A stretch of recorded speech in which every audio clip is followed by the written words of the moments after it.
నమస్తే welcome to yo-yo TV. ఈరోజు హైదరాబాద్లో ప్రైమ్ వాలీబాల్ లీగ్ అయితే నిర్వహిస్తూ ఉన్నారు. దాదాపుగా ఇప్పటికీ 5 మ్యాచ్లు పూర్తయిన నేపథ్యంలో ఈరోజు హైదరాబాద్ వర్సెస్ ముంబై మ్యాచ్ కూడా నడుస్తూ ఉంది. సో దాన్ని చూడడానికైతే ఎంపీ రఘునందన్ రావు గారు అయితే ముఖ్య అతిథిగా అయితే రావడం జరిగింది. సో దీనికి సంబంధించి మాట్లాడదాం. మనతో పాటు రఘునందన్ రావు గారు ఉన్నారు. సార్ నమస్తే. సో ఈరోజు ఈ మ్యాచ్ చూడడానికి అయితే వచ్చారు. సో మన హైదరాబాద్లో ఇంత మంచి ప్రోగ్రామ్ ఈవెంట్ ఇక్కడ నిర్వహిస్తూ ఉన్నారు. సో పక్కనే ఉన్నారు అభిషేక్ గారు. సో ఏం చెప్పదలుచుకున్నారు? సో క్రీడలకి దేశం లోపల ప్రోత్సాహం లభించడం అనేది అభినందించాల్సినటువంటి విషయం. ఇంతకుముందు కేవలం క్రికెట్కే, కబడ్డీకే ఇటీవల పరిమితమైనటువంటి క్రీడల్ని, వాలీబాల్ని కూడా అంతర్జాతీయ స్థాయిలో తీసుకెళ్లడానికి మిత్రుడు అభిషేక్ రెడ్డి చేస్తున్నటువంటి కృషిని నేను ప్రత్యేకంగా ఈ సందర్భంగా అభినందిస్తూ ఉన్నాను. దేశంలో అనేక రకాలైనటువంటి క్రీడల్ని ప్రోత్సహించాల్సినటువంటి అవసరం అయితే ఉంది. ఎందుకంటే ప్రపంచంలో దాదాపు చైనాను దాటి నెంబర్ 1 స్థానానికి వచ్చిన మనం రేపు భవిష్యత్తులో జరగబోయేటువంటి 2036 భారతదేశంలో జరుగుతాయని ఆశిస్తున్నటువంటి ఒలింపిక్స్ వరకు మన యువ క్రీడాకారులందరినీ కూడా అన్ని రంగాల లోపల కూడా ఆ దిశగా నడపాలంటే ఇట్లాంటి క్రీడా మహోత్సవాలు ఎక్కడికక్కడ నడిస్తే బాగుంటుంది అనేది మా ఆలోచన.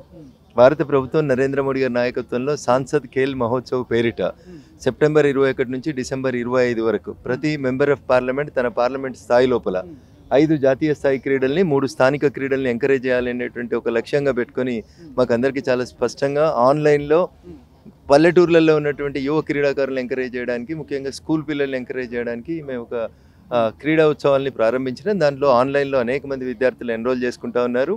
భవిష్యత్తులో భారతదేశం క్రీడలకి హబ్గా మారుతుందని సంపూర్ణంగా విశ్వసిస్తూ ఉన్నాను. దాంట్లో మన భాగ్యనగరం పాత్ర కూడా గొప్పగా ఉండాలని, అనేక మంది తెలుగు క్రీడాకారులు అంతర్జాతీయ స్థాయికి ఎదగాలని మనస్ఫూర్తిగా కోరుకుంటా ఉన్నాను. మన హైదరాబాద్ టీం కూడా ఇంత ఆడుతుంటే చూసారు. సో ఎట్లా అనిపించింది మరి? అంటే మన Hyderabad team we lost the game but we have not lost the spirit of the team. So they tried their level best, but the way in which the Mumbai players they played for this half an hour, they have taken the upper hand. So I congratulate the team which won the game, that is Mumbai team. I wish best of luck for the Hyderabad team for the next match. ఈ సందర్భంగా ఒకటి చెప్పదలుచుకున్నాను. Recent డేస్లోనే అభిషేక్ గారు అంటే జిల్లా స్థాయిలో కూడా ఈ వాలీబాల్ అనేది వెళ్ళాలంటూ ఇంకా కొత్త టాలెంట్ ఉన్న వాళ్ళని కూడా బయటికి తీసుకొస్తూ వాళ్ళ ఆ టాలెంట్ని ఎంకరేజ్ చేస్తూ కూడా ఒక లీగ్ కూడా నిర్వహించారు. సో ఏం చెప్పదలుచుకున్నారు మరి? సో అదే నేను గ్రామీణ క్రీడల లోపల అనేక మంది భారతదేశం లోపల క్రీడాకారులు చాలా రకాలైనటువంటి క్రీడల్లో నైపుణ్యం ప్రదర్శించేటువంటి అవకాశం ఉంది. సరైనటువంటి వేదికలు లభించక, సరైనటువంటి ప్రోత్సాహం లభించకుండా గ్రామీణ ప్రాంతాల్లో ఉన్నటువంటి అనేక మంది క్రీడాకారులు గ్రామీణ ప్రాంతాల్లోనే మగ్గుతున్నారు.